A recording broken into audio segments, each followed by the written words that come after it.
It's a brand new day, and we'll be making history. Are you with me? Won't you stay? We have come so far. This is who we are. And like the rising sun, we have just begun to play our part. This is the time we form the chorus. Lift your voice for those before us. We can rely on one another. Feel the pride, let's show our colors. We are heroes and dreamers. We are restless believers. Good morning, good afternoon, good evening, whatever time it is, wherever you are. This is Gail of Gaia, and this is Free Range, where we graze on wild ideas. And we have wonderful guests, and I have a wonderful guest for you today who has amazing abilities and information to share with us. So let me bring Margie K on. Welcome, Margie. Hi, thank you, Gail. Oh, thank you. I'm very fascinated by all the experiences that you've had and the knowledge that you have about what's going on and so on and so forth. So I don't know where we should start. I'm not very well versed in the UFO field to speak of. I'm a kind of a latecomer, but I still follow it. And because I heard there's a lot of controversy in it. Is that true? Oh, well, there's always been controversy in the UFO field. If there ever was a field, that would be it. Okay. As paranormal is concerned, nobody can agree on anything. The government changes its mind every 5 minutes about whether there are UAP or no UAP. And so there you have it. Okay. Well, I actually had the opportunity to see ships with someone that holds sessions here in Sedona, and there was a whole ridge where they would different ships would land and take off on a pretty regular basis. It was pretty awesome. Plus, I had a personal experience once when I saw a huge ship right close to where I was. That was amazing. Oh, wow. And then this is really weird. Maybe you'll know something about this. The person who brought this group together, it was just a very small, there were like 5 people at the most. And I was in a room and I looked over, and initially it was a guy who who put the meeting together. All of a sudden he looked like he had the face of a white tiger. And then I looked away and came back again. And then he was all green. And I'm going, oh, my God, what's going on here? And it was as if, I don't know. And then there was a ship outside. Okay. Definitely connected. So that was, it was quite a profound experience, I must say. I didn't say anything to anybody else because I thought they'd think I was crazy, you know. Well, you know, everyone else has probably seen something too and thinking the same thing. That's true. That's true. So, I had an incident like that occur about 4 years ago. We were doing a drumming circle in a little town in mid-Missouri, and there were about 50, 60 people there doing this drumming circle, and I was leading it. It was in the evening, and the idea was we wanted to call in the friendly UFOs and friendly entities that were non-human. That was the idea. It's kind of like a CE5 thing, only using a drumming circle, and there were several Native Americans in that group. And one of the people, who happens to be a friend of mine, she's in contact with an ancient Native American who has long passed, but he channels through her. Well, I saw him appear at this event, and he was going around the circle. He wanted me to follow him. So I got up with my drum, followed him in a clockwise direction around the exterior perimeter of this drumming circle while everybody else was drumming. And then he stopped And one of the other people who were involved, who was standing outside the circle, and he was a shaman. He walked over about 30 feet away and he pointed in the air. So everybody looked, and here are 3 craft. And the distance, which is difficult to tell even for a seasoned investigator, but I would say they were about 6 blocks away, half a mile, something like that, in the air. Then we sat back down, continued our drumming, and I went into a light trance state, like I often do. If I'm going to remote view or do anything, it's easy for me to slip in. But if you're doing a drumming circle, it's super easy to do altered state of consciousness, right? Right. And so I look up, and in front of me, one of my friends is across from me. There is an ET standing behind her and to the side and looking right at me. And then I look around, and there is an extraterrestrial standing next to every single person in that circle. And I am just thinking, wow, does anyone else see this? Does anybody realize that they have an ET standing next to them who is connected to them personally, like a guide? And so it ended. Nobody said a word to me. Nobody else had seen it. So I know how you feel. Okay, that was great. Then I have to tell you, there's something about, I have some kind of connection with tigers, because I was in, and when you brought up drumming, I was in a meditative state at a place that she did the drumming. It was a sound healing. That's what it was.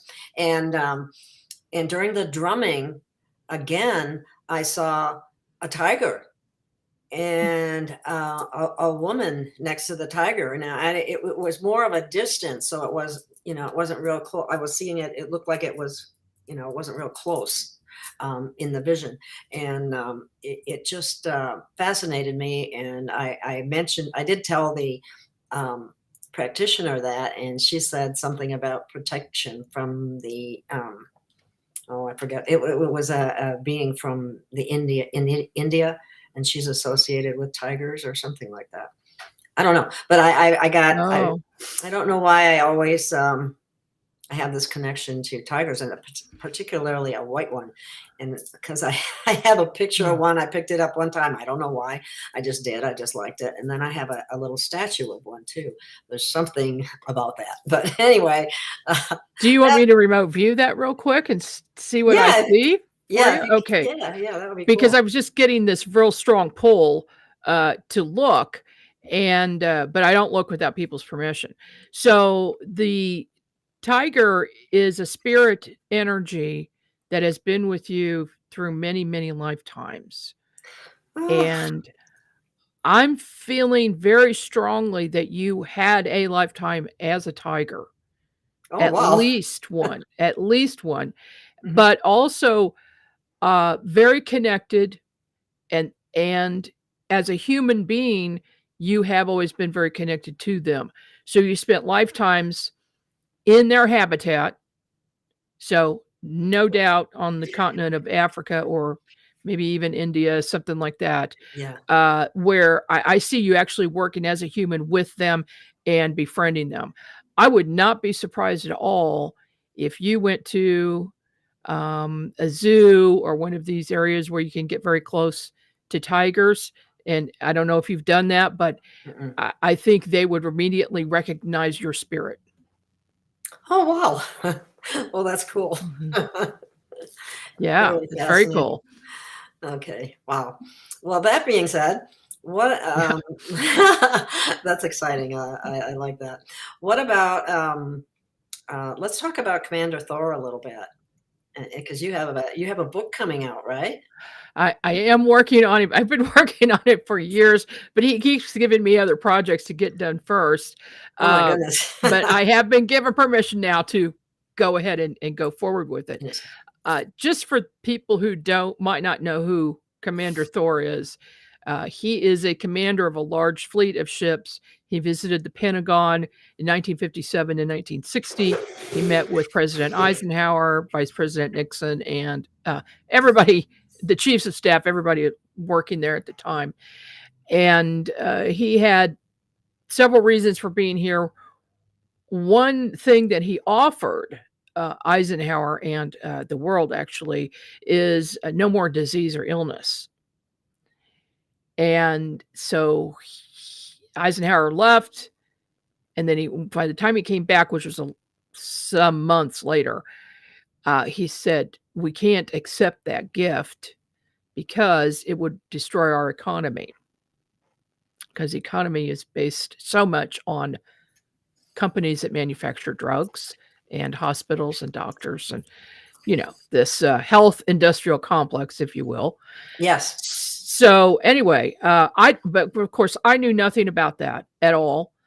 In 1985, I was living in Seattle at the time, and my brother and I went to a UFO meeting because, of course, I'm going to seek out a UFO meeting anytime from age 11 onward is when I became very interested in it. And so I bet you've been in Sedona before then, haven't you? Oh, yes, I have. I love the energy in Sedona. In fact, I went out, to the rocks, and I had to leave after 2 or 3 hours because of the energy was so high. It was making me just buzz and feel dizzy. So it would be something I would have to get used to being out there because I'm so sensitive to energy. But I also saw UFOs when I was out there, so that was weird. Very cool. Wow. Yeah. That cool. That's an awesome place. I'm very jealous that you live there. Believe me, I live hand to mouth here because it's very expensive. Oh yeah, but it is. It is. It's ridiculous. Yeah. But anyway, I was kind of lucky. I got in here before all the COVID thing all started, and it wasn't quite as bad because I initially just rented a room, and then that person had to leave, and so then I managed to get a place. But if it had been like around now, it never would have happened. Oh, right. Well, anyway, so while I'm living in Seattle, I'm going to a UFO meeting, and then got to know these people, and then I was seeing a massage therapist for my back because I had a back injury, and one day I'd known him for a year. Okay. One day I'm getting ready to leave, and I had my brother and my 2 daughters with me because we were going to go to the fish market afterwards. And we're getting our coats on, and all of a sudden my massage therapist says in a different voice, not his, would you like to try a light experiment before you leave? And I looked at him, and my spidey sense went up, and I knew something was going on. I said, yes, I would like to try a light experiment. I had no idea what was in store. So he said he had a green light and a red light. And he said, look at this green light. And then he turned that off. He had me look at the red light. I did that for a couple of minutes. And of course, my brother and my daughters were standing to my right. They were, of course, looking at the same thing I was. And then the massage therapist says, now what do you see? And I look up at him, and it's just a skeleton standing there. That's it. Just a skeleton. And I'm trying to process what the heck is going on when to my right, a voice says, I am Thor. And I look over, and here is this head on the wall, just the head. And he had a helmet on that had a point in the middle, came down the sides and covered his hair. And it was a man, and I didn't recognize him. And he says, I am Thor, and now you have X-ray vision. And we are going to be working together in the future. I will be in touch soon. And then he's gone. Well, I don't know who this person is. I looked at everybody. I said, did you guys see that? And they said, see what? They didn't see or hear anything. And I'm thinking, I'm losing my mind. The massage therapist goes back to normal. He doesn't even know what happened.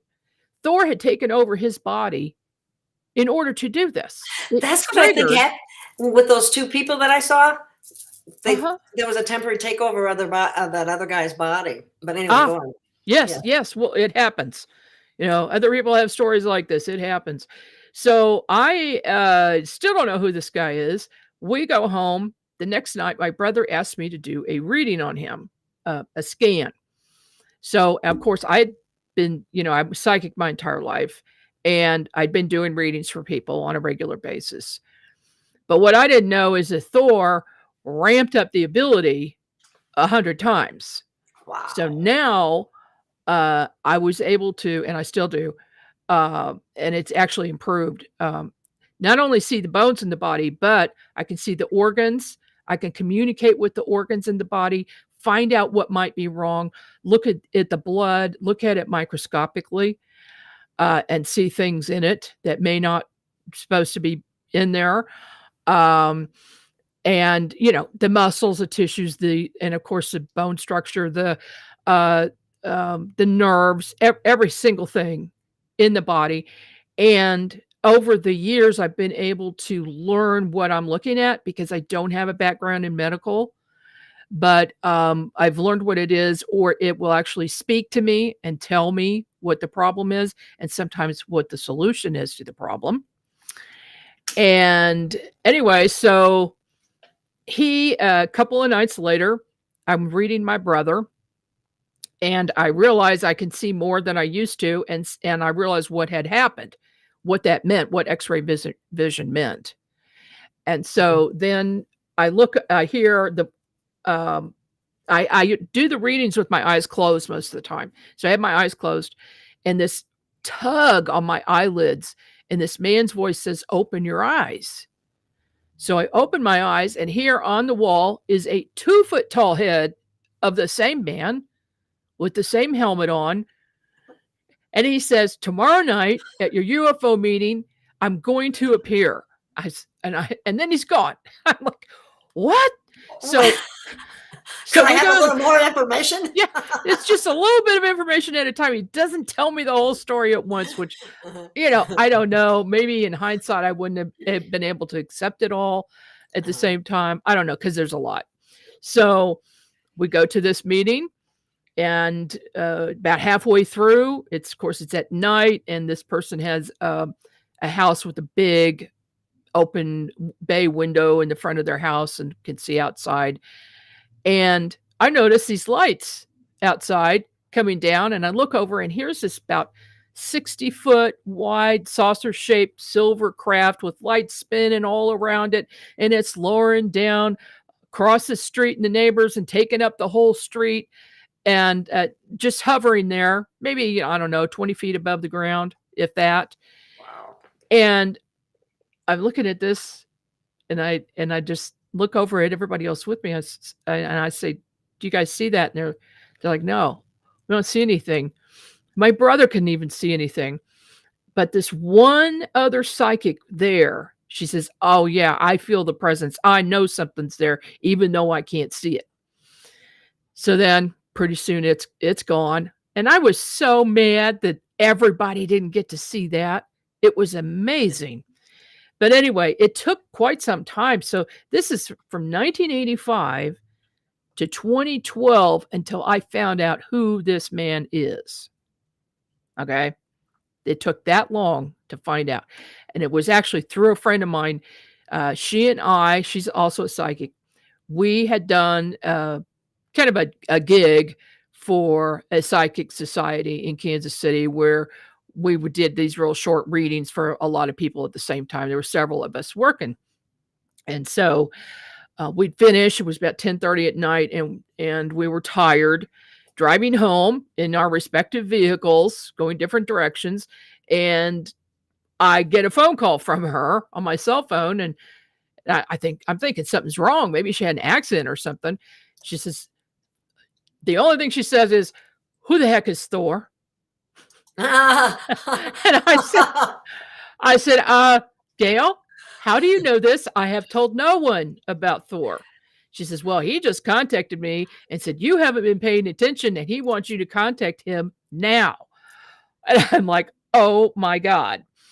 What had happened was I had been in touch with him telepathically ever since, and he would guide me to write a certain book or publish a book for someone else or start a magazine, all of these things I would do under his direction, because the idea is to get awareness and improve level of consciousness for as many people as possible.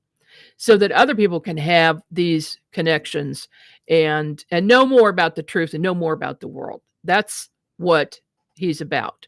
So Gail says, well, I'm going to find out who this guy is. I said, okay, Gail, I'm busy. I got other things to do. So she did. She found the book Stranger at the Pentagon by Dr. Frank Stranges. Yeah.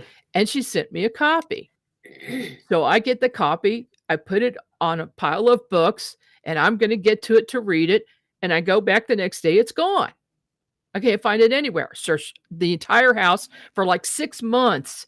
I'm looking for this thing. Well, one day I was standing in the kitchen talking to my husband now let me explain something. Normally I have to be in a light trance state to have any telepathic communication, but not with Thor. Thor can talk to me anytime he gets through. Okay. So here is his voice. He says, read the book. That's all he said. Read the book. I said, I don't know where the book is. I lost it. He goes, it is under the table on top of some books, right underneath the table in your living room on the left side. And he showed me a picture in my mind where it was. Of course, I had looked there several times already. I went there it was. So I read the book. Now I realize who Thor is. And then I start reaching out to people. I reached out to Craig Campobasso because he had a connection with Thor, and he wrote the short movie Stranger at the Pentagon, which he's hoping to be made into a bigger movie. He's a Hollywood producer. He and I are good friends now. I had him on my show several times on my radio show, and then I also flew him out here to Kansas City and had him do a presentation. During the presentation, people got video of orbs all over the stage or hanging around him. I was halfway thinking Thor was going to walk in the door at any moment because I could feel his presence there, but he didn't do that. So anyway, it has been a long and complicated relationship with this man. He's supposedly from Venus. That's what everybody thinks. That's what he's told people. I'm not so sure because I do know one thing. I do know that he is not very forthcoming in the beginning of a relationship with a person all the time. He was with me, but with some people, he's given a different name, and he's developed a relationship and seen if they're honest and if they will work with him. And then he eventually tells them his real name. Ah, interesting. It is. Very And there's just a lot. There used to not be much material out there about him.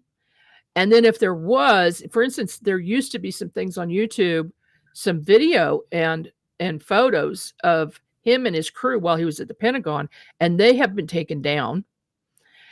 But there's some recent stuff just in the last, year that has come out, and it's Thor being channeled by other people, and he writes a whole book. And then people write about him. So anyway, this man by the name of Peleg Yegan has written a huge book, and he has included all of these written documents by him and about him, as well as connecting the dots with numbers, dates, times. Wow. And a Venusian language and the messages from the Venusians, okay, and the Space Brothers. And I am publishing that book this year. So we're hoping to get that done in the next couple of months and out. And then my book will come out about my dealings with Thor and how he gave me X-ray vision and remote viewing and how my abilities just went off the charts after that contact with him. That is so awesome. And people out there, in the description is the bio, only part of the bio of Margie here. She has, I don't know how you do all you do. You're doing a lot, and it's awesome. And I want to thank you for that. But you have why don't you go ahead and tell people some of the other things that you're involved with, because you have your own radio show. You have different organizations that you're director of, and so on. I don't even remember it all. It's very extensive. Yeah, the radio that started out as just a show under Thor's direction. In 2003, I started my first radio program. Oh, wow. And then that has developed now to currently it is UNX News on the UNX network on Friday nights. And that's live on video. But I am going to be changing that very soon. I'm switching to that being just a special report that will be, interviews with people, short interviews, not timed at all, not like a regular specific time.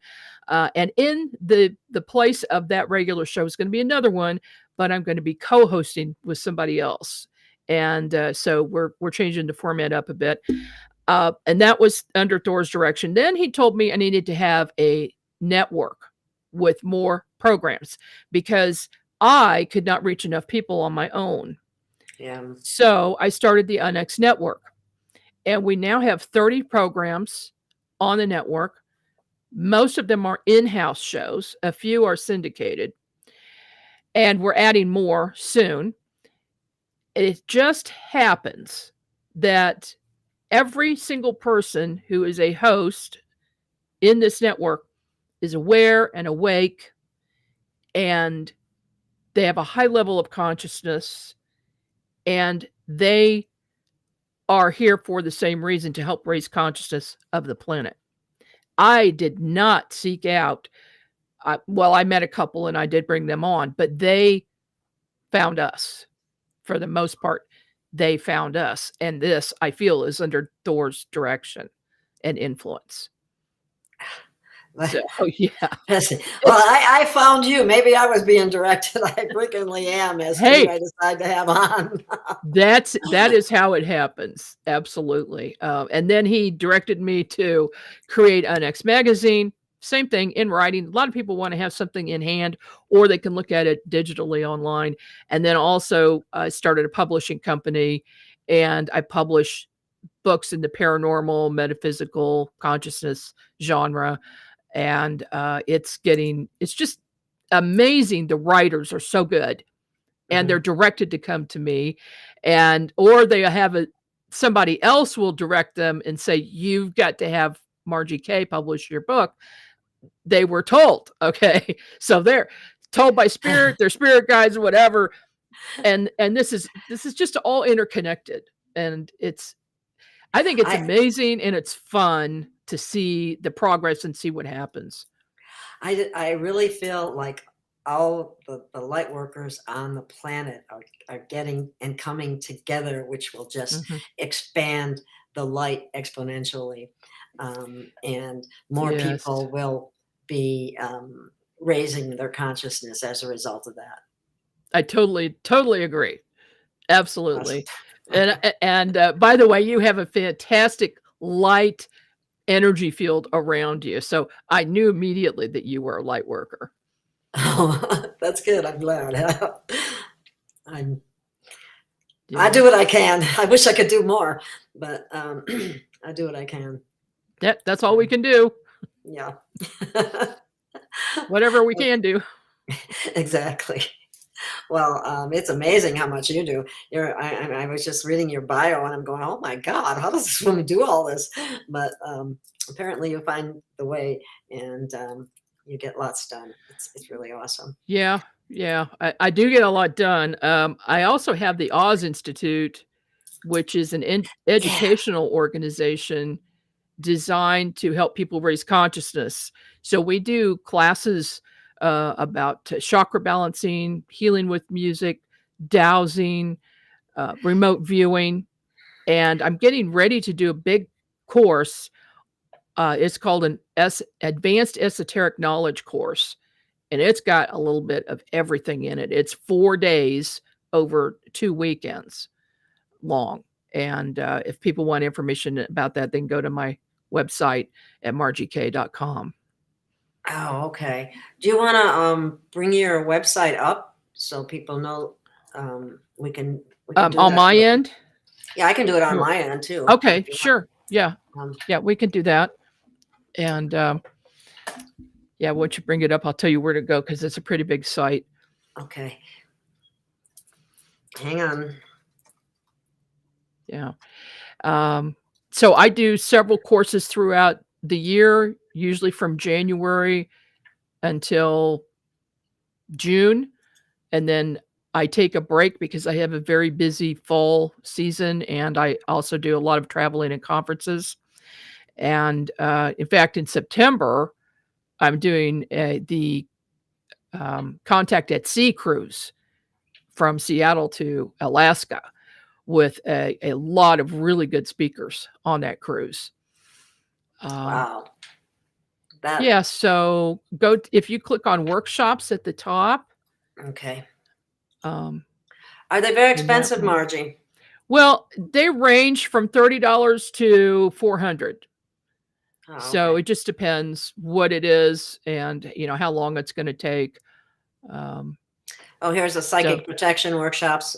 Yeah, I did that in January. And by the way, all of these are being put into on-demand videos right now, so people will actually be able to just watch them when they want to. Oh, that's awesome. Yeah, and that should be done within the next couple of weeks. I'll have all of those up there. And then I'll be tweaking the remote viewing workshop, and then we'll be recording the live esoteric knowledge workshop, and then that will be on demand as well. So it's all on Zoom. That's awesome. You do dowsing too, right? Oh, yes. And I created a chart book for dowsers to make their life easier. So by using the chart book, you don't have to sit there and ask yes and no, or go to letters, constantly. It makes it a lot faster. Oh, is that the chart that's shown in the picture? That's one of the charts, yeah, but it's an entire book full of them, and it's spiral bound and it's coated paper so that it'll last forever. And that is, just go to my website and the link will be there. I had to publish that with Lulu because Amazon doesn't do that type of paper or spiral binding. Oh, okay. Well, let's see. What else we got? Advanced Esoteric Knowledge Workshop. You don't do all these by yourself, do you? Yes, I do. Oh. However, I've got some new instructors that are coming on board with the Oz Institute, and they will be doing classes as well. So that'll be coming up. By January, we will have more instructors.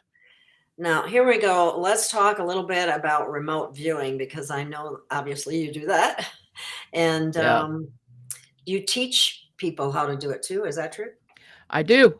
I have developed a course, and with Thor's help, he would come in and say, tweak something here, do something there. But my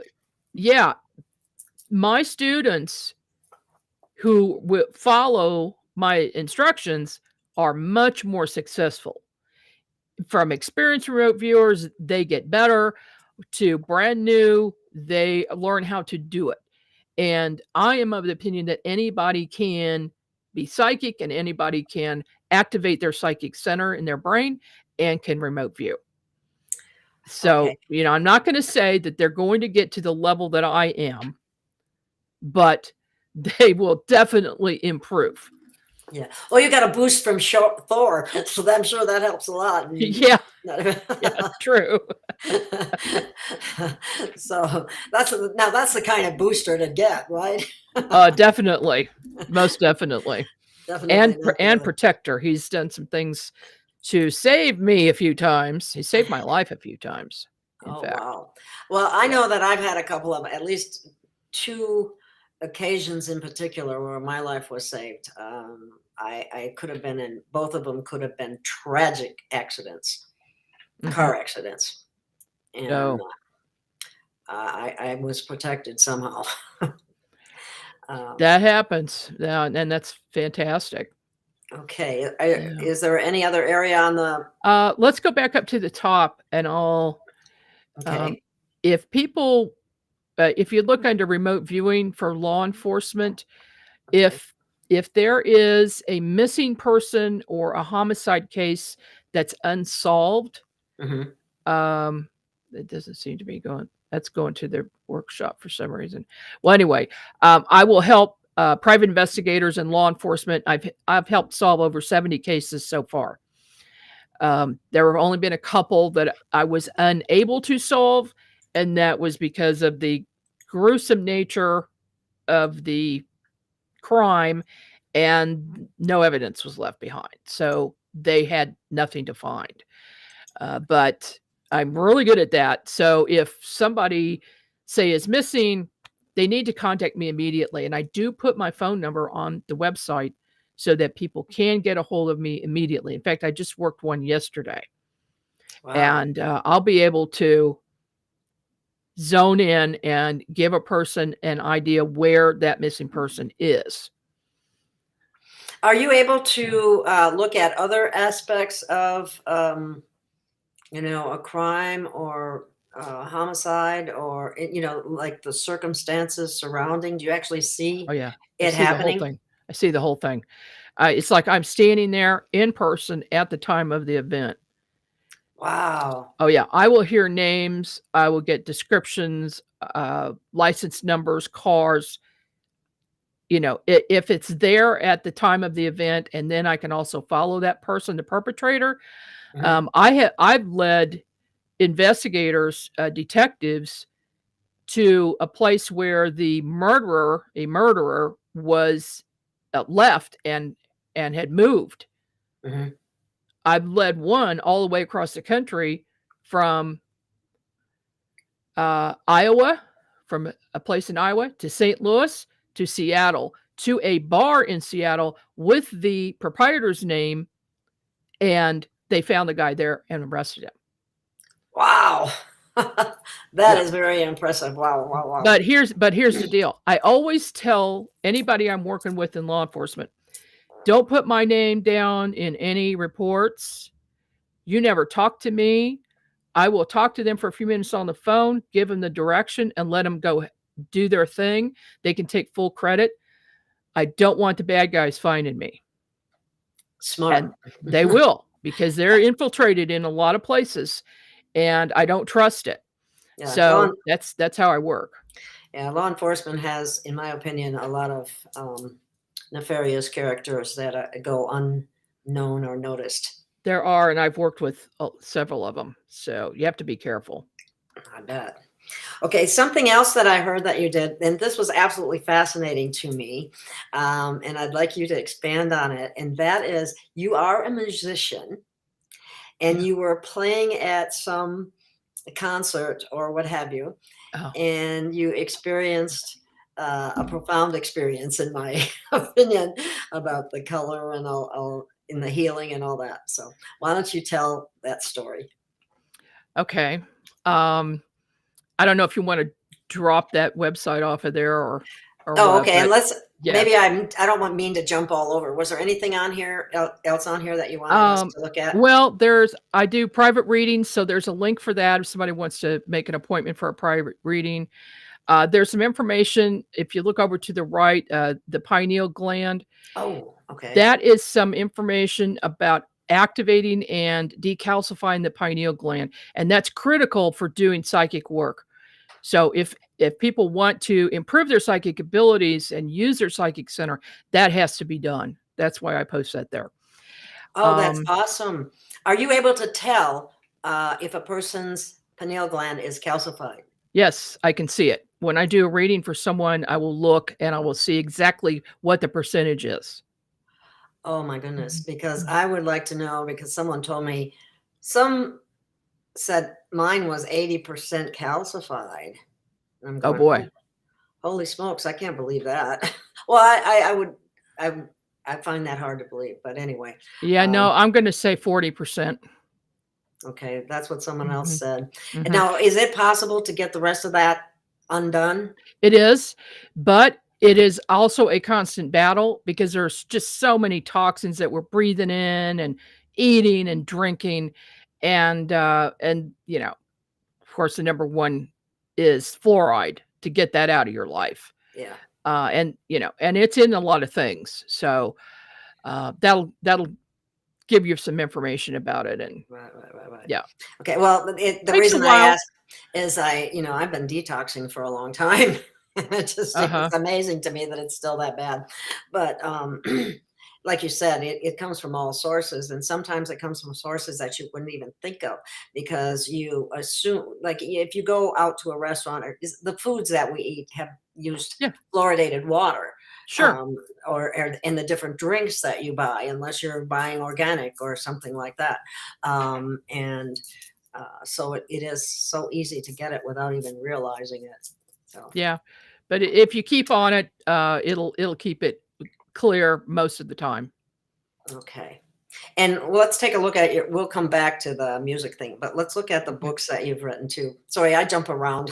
That's okay. That's okay. While you're on the site, we might as well.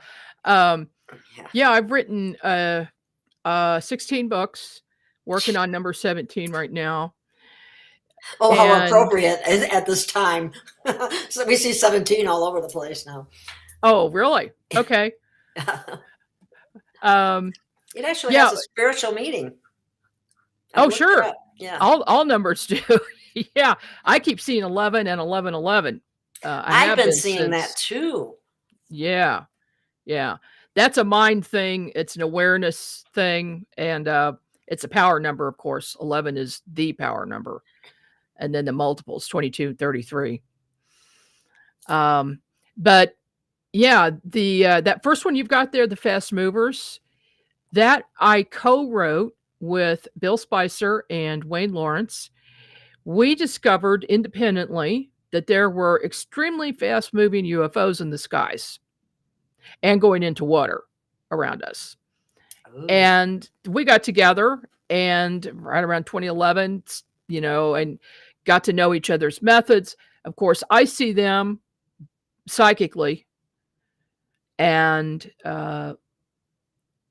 the other two do now as well. And Bill was actually introduced to it by a robed being who came to him and explained how to see them. Oh, wow. And we call it the UFO, the QUOT, Quantum UFO Observation Technique, which is really very similar to CE5, but we didn't know about CE5 at the time when we first started talking about this. So it's simply a matter of relaxing, going to a slight meditative state, send a telepathic message out to the universe. If there are any benevolent beings in the area, would you please show yourselves? And then they come in. And Bill and Wayne have both been very diligent about doing that method and then taking photos and video.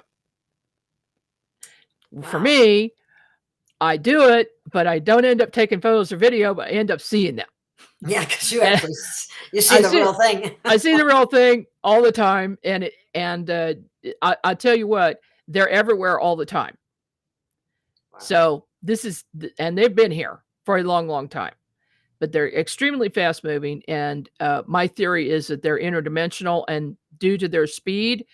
But what we're doing is kind of going up into fifth dimension when we're at a certain mental level. And that's when we see the objects. But they're sharing our space. They're just in a different dimension. So in a nutshell, that's what that book is about. We're working on a second book together, which is going to be coming out this year as well. I know we'll get deeper into it. And then the Sonoma County that you have up there, this is an amazing case in California that I investigated. And the photos in here that Natalie Roberts took are simply amazing. It is of a portal and things going in and out of the portal in her backyard. 250,000 photographs? Yes, and more than that by now. Wow. So we chose 100 of the best and put them in that book. That's what that's about. Ooh. And then I yeah, noticed she's on a major ley line intersection. Is that why yes, she's seeing all of this? definitely, because ley line crossings make portals. So yes, Okay. that has Oh, something to and do it. here's a remote viewing workbook. Now, I do use that in my class. However, a person can buy it and study it on their own and use it for training purposes. So, yeah, Cool. that could be a standalone thing. And I'm going to be writing a more in-depth remote viewing book here, probably in the next couple of years. And then I see the Kansas City UFO Flaps. These are mostly cases that I investigated myself for MUFON and then on my own as well. And then some research I did on historical sightings in the greater Kansas City area. And some of them are just amazing. I mean, we're talking close encounters, ETs, multiple witnesses, and it's just craziness, high strangeness. What do the ETs look like? Do they look human-like, or do they have other forms? Oh, some of them do look human-like, and there are many other forms. The short grays, the medium grays, the tall grays, skinny, muscular, some little short, fat guys. That I've seen. I just saw one the other day, remote viewing somebody. The tall whites, the tall robed beings. Some are just simply interdimensional beings, and they do not like to be called extraterrestrials because they're in our space. They're not from another place. Yeah, there's just the gamut. Even insectoids, mantis. I have a mantis guide. Really? And I know some people have had bad experiences with mantis beings, but my experience is very good. Right, that's why I was kind of taken back when you said that, because that's what I've heard. Yeah. Oh no, he gave me some abilities as well. Wow. And showed me past lives. Showed me a past life where I was a shaman underneath a shaman by the name of White Cloud, and White Cloud has now come to me in 2021 and been with me since as a guide, and he has taught me shamanic healing methods, including feather healing. Whoa. So he's Native American then, correct? Yes. Oh, yes. Yes. And I was in several lifetimes with him as his student. So, and then the Gateway to the Dead, that is more than a ghost hunter's field guide. It's from a psychic's perspective. So I talk about things and seeing things, and also train people a little bit, how to meditate properly if you want to see these things on your own. But I also talk about all of the different types of technical equipment that can be used, and even how to make your own ghost spirit box to talk to the dead. Oh, wow. Which is a lot of fun. Wow, that's amazing. Okay, now we have winged aliens. Winged aliens. Yeah, after I did over 2,000 UFO investigations and investigations of winged cryptids and pterodactyls and fairies, I began to put the pieces together and realize that these things are interdimensional. They have to be, because there's no bodies found. There's no nests found. There is some physical evidence left behind. People see them, but then they're not there anymore. And sometimes they even morph into something else. So there are a lot of reports in this book. So you can see the actual events, reports from individuals, and then some information about why I come to my conclusion about that. That one is probably the most popular right now. Wow. Now, didn't somebody recently see the Mothman? Oh, yeah. Well, they're recently seeing them. Greater Kansas City area is a Mothman hotbed, multiple sightings. And then also Chicago is a big place. Now, there are places all over. Even Point Pleasant to this day has Mothman sightings. So now, it hasn't gone away. Are they friendly? No, I didn't think so. no, they're not friendly. I didn't think so. Okay. No, they're very menacing at times. They chase people. They stare people down. They don't seem to be afraid of people at all, but they do. They seem to want to be left alone. And they are weirdly seen around bridges a lot. Sometimes they're associated with disasters, with being seen before disasters like 6 months prior. Like there were some seen before 9/11. Oh. There were some seen before the Ohio Bridge disaster and photos taken. And other things as well. But they're difficult to get video or photos of because usually the scenario is at night. Now, there have been some daytime sightings. But of course, nobody's ready for that. They're driving, they're doing something else. They don't have their phone up and their video going. If everybody would go around with dash cams, it would make my life so much easier. Yeah, I've even had a couple of very close incidents with them and seeing shadows of them right over me. And then I look and there's nothing there. So yeah, that's a very, very strange creature, the Mothman. Wow. So they just might slip into the fourth dimension? Fourth or fifth. Fifth. Yep.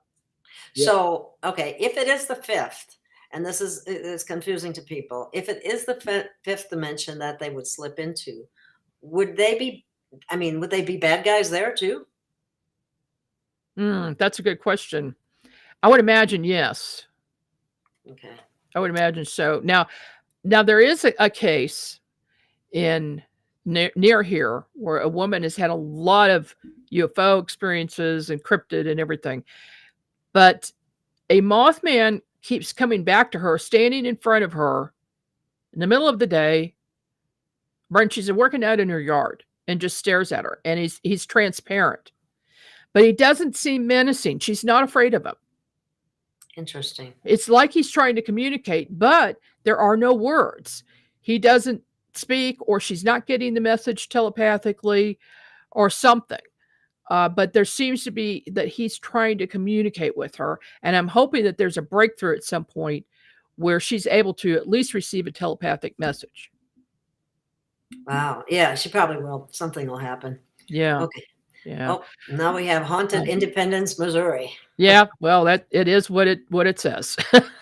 Basically, a lot of places that I investigated in Independence, and there's some weird stuff going on here. Wow. Yeah. Are those spirit beings didn't cross over, or didn't they stayed, or why are they there? Well, there's different reasons. Mm-hmm. Usually they have unfinished business. Okay. And those are the ones who are very aggressive and make themselves known. But then there are some who are very attached to their home or their work, their building where they worked. They don't want to leave, and they don't want anybody else there, or they don't want to leave and they don't care if somebody else is there. You just run the gamut of reasons why. Are you able to communicate with them? All the time. Yes. Oh, okay. I'm a medium. Yeah. I've been talking to them for a long time. So they tell you these things, and that's how you know that. They'll tell me. Mm-hmm. Awesome. And even if before I go to a place to investigate, if someone has paranormal activity, I'll remote view it and get in communication or contact with whatever spirits are there first. So I know what I'm walking into when I get there. Sometimes they know I'm coming. Uh-huh. And if it's a negative spirit, they will leave before I get there. So I'm one of those that can get rid of negative energies. Awesome. Okay. And they don't like me. So yeah, they'll leave. So you can see, you can see if someone has an attachment, a negative attachment. Is that correct? Yes. And some people do. Some people do. Most of the time, the attachments are to people who have taken too many drugs of some kind and it could even be prescription drugs. Doesn't have to be illegal drugs. But the hallucinogenic drugs are more apt to bring things in, and then also excessive alcohol use will bring them in. They'll drop right into the top of their head and possess the body. And when they become sober, do they leave? Yes. In most instances, yes. If they stay sober, so somebody who, let's say, a lot of times these young people will go to bars every weekend and they'll drink a lot. But then during the week, they're completely sober and they're not drinking. That scenario is where and I've seen this happen. When I used to play in clubs, I would watch this happen in bands. And I'd watch the audience about 3/4 of the way through the evening when everybody was good and liquored up. These winged, creepy looking, demon-like creatures would fly off of the shelves that were lined with alcohol. They would sit above the alcohol and then fly out and fly right in the top of the people's heads. And their personalities, their personalities would change instantly. They become very aggressive, very obnoxious, and nobody wanted to be around them. They'd try to start fights, things like that. Sometimes they even come up on the stage and try to grab me or take my bass away from me, things like that. And I could see that they had been possessed. Well, the next day, the thing would leave because there was no more alcohol in the system. Then the person would go about their business. So that's what happens if you know somebody who, when they drink too much, I do. they go crazy, and it's not them. That's what's happening. I have said that, Margie. People have not believed me. I mean, it just was a sense that I had. Yeah, you're right. Yeah. So, okay. The chart book, we talked about the dowsing book earlier. Let's move on. We'll move on to the next one so we can get through all the books here. Okay. So 50th anniversary. Yeah. 50th anniversary of the Southeast Missouri Ozarks UFO Flap. I co-wrote with Debbie Ziegelmeyer. She is the state director of Missouri MUFON. I'm the assistant state director. She and I realized that we were both writing books about this incident, but in a different fashion. So we combined our efforts. And Debbie goes through the 1973 major UFO flap with over 500 sightings in a short period of time, law enforcement involved, national media involved, and it was actually a part of a bigger flap across the United States. Okay, across the South United States, there were many, many UFO sightings at that time. But we're talking about that particular area. Piedmont became the center point, even though the area reached out much further to Clearwater Lake and then over to Farmington. And it was investigated by Dr. Harley Rutledge. He wrote a book about it. He studied it for 7 years along with his students from the university. And, they did an amazing job with their investigations. The stuff is going on to this day. Wow. It has never stopped. And so there no doubt will be another book forthcoming about that, but it's incredible what happened there. I would like to bring up something and just get your opinion on it. I have heard a number of people, I think this is from religious programming, but they say all the extraterrestrials are demons. I hear that too. And it usually is from a religious programming. There's no basis in fact, and there's no way to prove that statement. The jury is out. None of us have all the answers about the extraterrestrials. So, I'm just trying to sit not in judgment of what these things are. And could some of them be demonic? Well, I would lean, if any of them are, probably the reptilians, because they do possess people. I've seen it. I've seen them walk in people and walk out. Wow. And I've seen eyes shift. If you see eyeballs shift to a slit and then go back, you can be suspected they're possessed by reptilian entity. They are very powerful beings, for the most part negative. Some people have had some positive interactions with them, but I do not trust them, and I don't want anything to do with them because I don't know how to handle them. You know, I feel the same way about them. Yeah. I just don't think they're trustworthy at all. No. Okay. The coloring book, there's 2 coloring books now. I did these as a part of the remote viewing course for people to use to put themselves into a meditative state. It is one way of doing that pretty easily. You know, color a page and then go into a meditative state. That's you know, it's kind of like road hypnosis or doing dowsing or anything like that would put you into a light meditative state. Well, the adult coloring will do that as well. And there's that book and another one. That's awesome. I didn't know that. I might have to try that. Yeah, it's super easy. I like easy. Yeah, me too. Yeah. And there's more, but I don't have them all up there yet. Okay. Well, that's fantastic. That's just amazing. So, what about frequencies? What do you got over here about frequencies? Go ahead and click on that one. So, music. Yeah. This is basically for my students who want to tune up their chakras. Listening to these certain frequencies in 432 hertz is the best way, or one of the best ways of doing that. So, and some people can listen to just the tone, which I am not able to do. I have to have other things going along with it, like chords and actual music that's created. So I always suggest to people to listen to music in 432 hertz, which is a solfeggio tones, the correct tuning instead of 440 hertz. And there's a whole big conspiracy about that, about why we went to 440 hertz instead of 432 for A, which is the note that musicians use to tune to.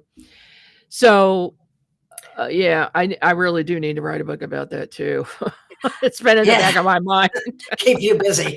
Keep you busy because, I've experienced it as a musician. I see the frequencies. When music is played, I see the frequency with the naked eye. What does it look like? It looks like an oscilloscope, just little lines going up and down.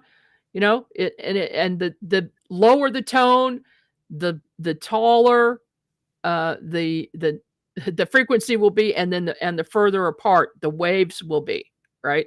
So just imagine looking at an oscilloscope.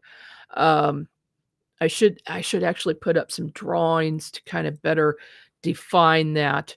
But yeah, fascinating. In fact, it kind of leads into your question about my amazing experience when I was 17. I was playing the bass in an orchestra that consisted of 3 high school orchestras and 3 high school choirs. So there were a lot of students in this doing this. It was at the end of the year. And as I was the first chair string bass. So I am at the edge of the orchestra in the back on the right side. And from that position, I can see most of the orchestra and most of the audience. Okay. 3/4 of the way through this music, which was Handel's Messiah, I suddenly feel this ball of, I saw a ball of gold light about 10 feet in front of me, and I felt it. And I didn't understand how at the time that I could physically feel that ball of light out there, but I did. And it came in, it went into my base and then into my solar plexus. And I was immediately standing outside my body to the right side and looking, but I was also in my physical body, but the physical body was now looking straight up at the conductor and continued to play. So something else, probably my higher self, had taken over the physical body. So I could be in my probably etheric body or astral body to the right side.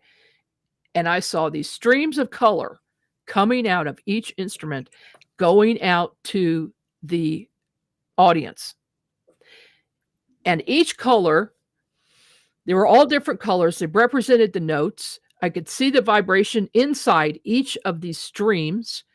And if the higher tones, like the violins or flutes, would have a very thin, narrow stream.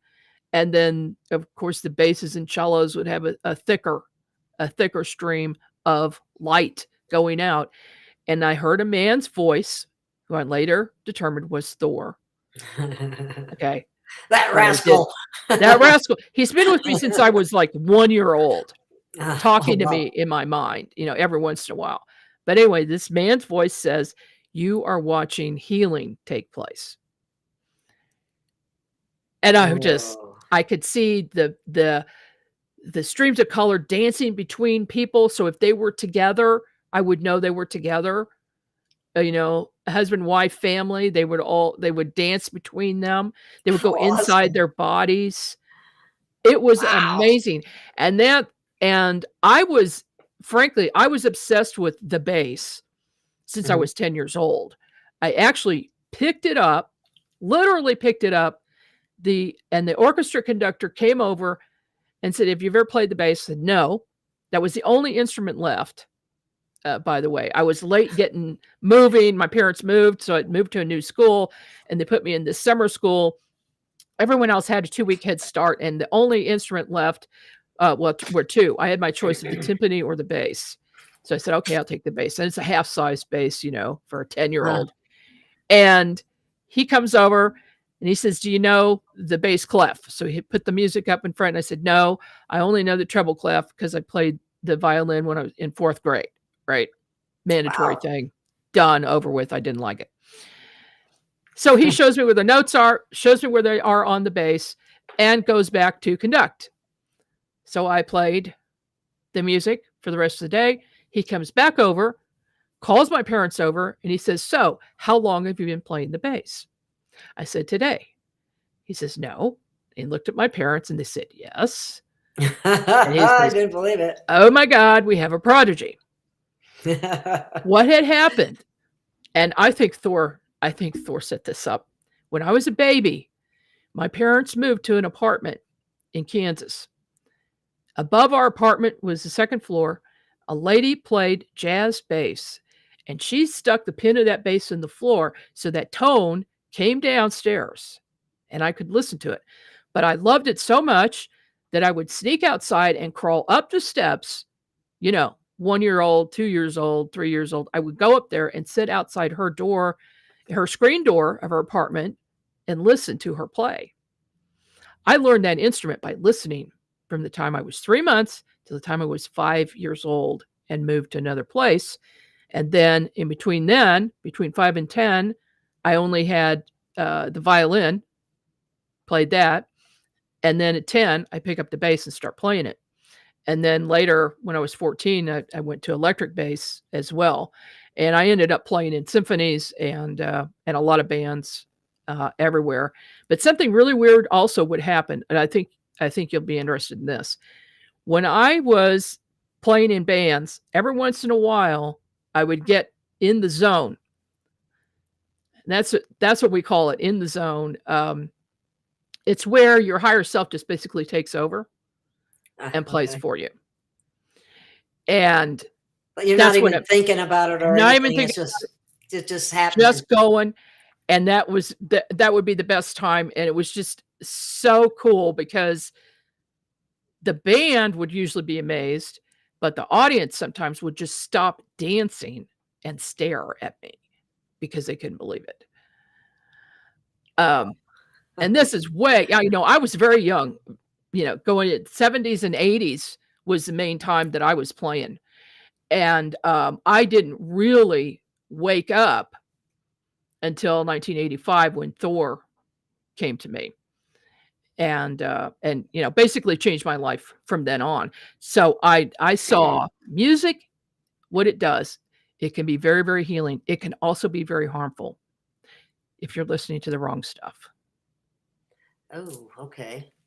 Yeah. Like some of that ugly stuff. Ugly stuff. I mean, you know what it is. Yeah. Get it out of your life. Yeah. People don't need to be listening to that. You can tell the people who are able to listen to the bad stuff have very low vibrations, and their personality is different.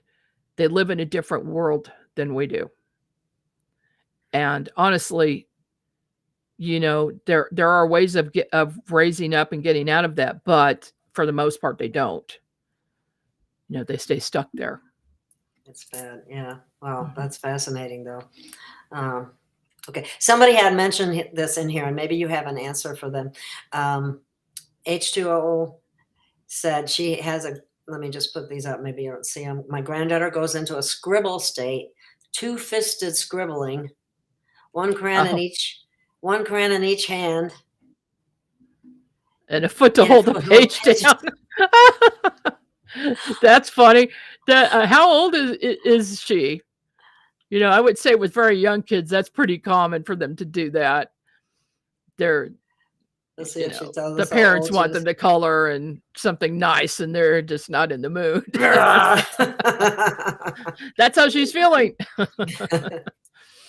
Okay. Okay, here's Teresa saying something here. Frequencies that heal and frequencies that kill. I can't tolerate lower vibe music. I have to get away. Yep, me too. Yeah, I immediately turn it off. Yeah. Turn it off. I'm afraid to go to concerts. Don't know what I'm going to get. Yeah, I wouldn't. Yeah, especially now. I mean, they've been putting out frequencies at conferences that harm people too. Yeah. I mean, not just from the music, but right. There are other ways of doing stuff. Oh, they could put out ULFs that nobody can hear, but they can feel. Ultra low frequencies. Oh, that's what you meant. Okay. Yeah. I wasn't familiar with that term, but okay. Wow. That is amazing. Wow. H2O says they forgot how to play 3 instruments. You don't forget. It's like riding a bike. You just pick it up and practice for a while. And you'll be fine, right? Yeah. Yeah. Okay. Somebody said something about they harvest the energy. If it's negative, or do they just, there are beings that live off of negative energies. Oh yeah. Yeah. And a lot of them, the attachments that we were talking about earlier, attached to negative people, drawing their negative energy. They love it. If they're angry people, if they're mad all the time, fighting, they just love that. That they just, it's a very emotional type of energy, and they feed off of that. So you're attracting negative entities when you do that, when you get in that kind of mood. What? Okay, I have to ask you this, because I know some people are very quick to anger, and over things that most people wouldn't get angry over. Yeah. What is that indicative of anything in particular? Honestly, I think what it is their upbringing, things that happen to them as children, or things that are so frustrating to them that they don't know how to deal with it. It's like a trauma loop or something. Yeah. I would say so. Mm-hmm. Interesting. Oh, Sage has a question for you. Mm-hmm. I'll read it for you. When Margie said she saw beings standing next to other people, I saw the same thing at a conference with around 40 people and saw the same thing, yet no one else saw it. Why do you think they showed us? They didn't show you. You saw them. Your level of vibration and consciousness was high enough to see them. There you go, Sage. Yep. That's fantastic. Okay. I have somebody says that they have attachments or possessed and feeds them. Yeah, the quick anger thing, I think is what she's referring to. Already. Yeah, that could be too. Yeah. Well, I will say I have seen people like that do have attachments or are possessed. Yes. Okay. So you do have to watch out for that. Okay. H200 says the child was 12 years old. Oh, 12. 12. That's a little old to be doing that. I think something else would be going on there then. Yeah, that is unusual. Yeah, if that might be Interesting. okay. She's always been a struggler, but now she does drawings like tigers and lions. Okay, well, if she has the patience to draw tigers and lions, then the scribbles, she's probably just getting some frustration out so she can relax. Oh, that makes sense. Yeah. That makes sense. Automatic writing wouldn't be scribbling though, right? No, no, I think she might be asking about automatic writing. Oh, okay. Maybe she is. Yeah, I had one really cool experience with that. I never, well, I had tried it and I didn't have any luck with a pencil and a paper. But one day my grandfather, who died in 1972, came to me in 2011, 2012, no, 2001, I'm sorry. And he woke me up at 3:00 in the morning. And even though I'm a medium and I talk to dead people all the time for other people, I was never able to contact him. I was very frustrated about it. Anyway, he woke me up, told me to go downstairs to the computer and start typing. And he spoke to me telepathically, and I went into a trance state. I didn't know what I was typing. When I was done, I had 3 pages of information. So you can do automatic writing and you can do automatic typing. I know a lot of people do that. In fact, Larry Costa does that when his spirit guide channels through him and writes a book through him. That's what he does. Wow. Okay. There's another comment. I've noticed they don't come after my energy now that I'm surrounded by animals. Well, that would be one way of protection. Yes, the animal energy. Another way of protection is pulling in white light through a beam of white light through your crown chakra and then pushing that all the way out to as far as your fingertips reach on either side. And then, of course, so you have a big egg-shaped bubble around you of white light. Do that every day and just, recharge that every day. That will keep the bad guys at bay because they do not like light. And then the other thing that I tell people who might have a problem in their house or sleeping at night or thinking something's there, I say put a nightlight in every room in the house so that there's some light there because the negative dark energies don't like light. Ah, okay. That's good to know. Yeah. All right. Well, Margie, I know that you didn't want to go too long, and we're at 1 hour and 18 minutes already. Okay. So I would love to have you on again, and it's been absolutely fascinating, the things that we've discussed, and I know there's even more, but if you need to go, we can. Yeah, I probably should. Yeah. I'd love to come back sometime. It's been great. And we're definitely on the same plane. So awesome. Well, thank you so much. This was very informative, and I'm sure the listeners loved it. Sometimes I can't talk. I don't know, the words get twisted. But anyway, again, thank you so much. And okay. Keep doing the wonderful work. And well, you too. Maybe we'll see you again very soon. Okay. And maybe you'll have more information from Commander Thor. And, I think so. When your book is ready, we'll do something then too. Okay. Fantastic. Thank you, Gail. Thank you. Mhm. And thank everyone. Thank you for being here. Shine your light. It keeps the bad guys away.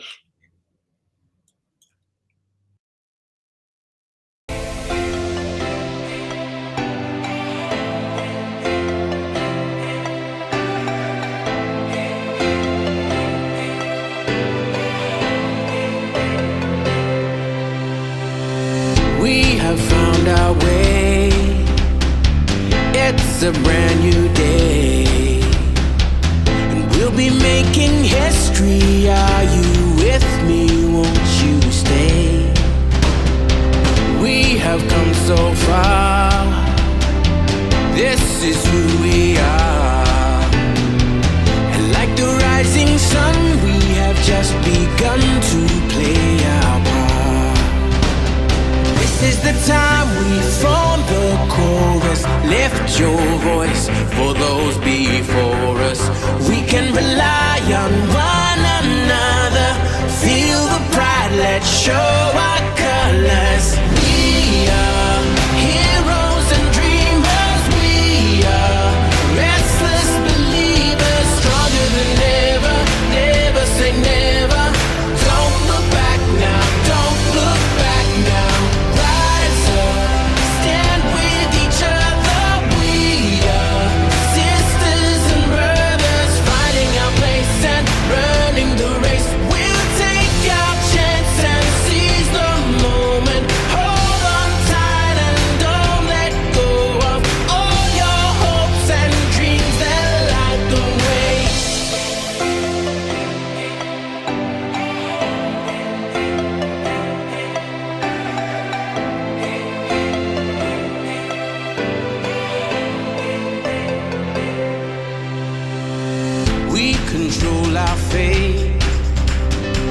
Destiny awaits.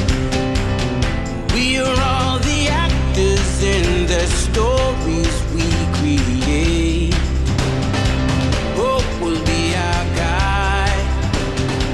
We'll no longer hide. When we roll like thunder, feel the wonder from inside. This is the time we form the chorus. Lift your voice for those before us. We can rely on one another. Feel the pride, let's show our colors.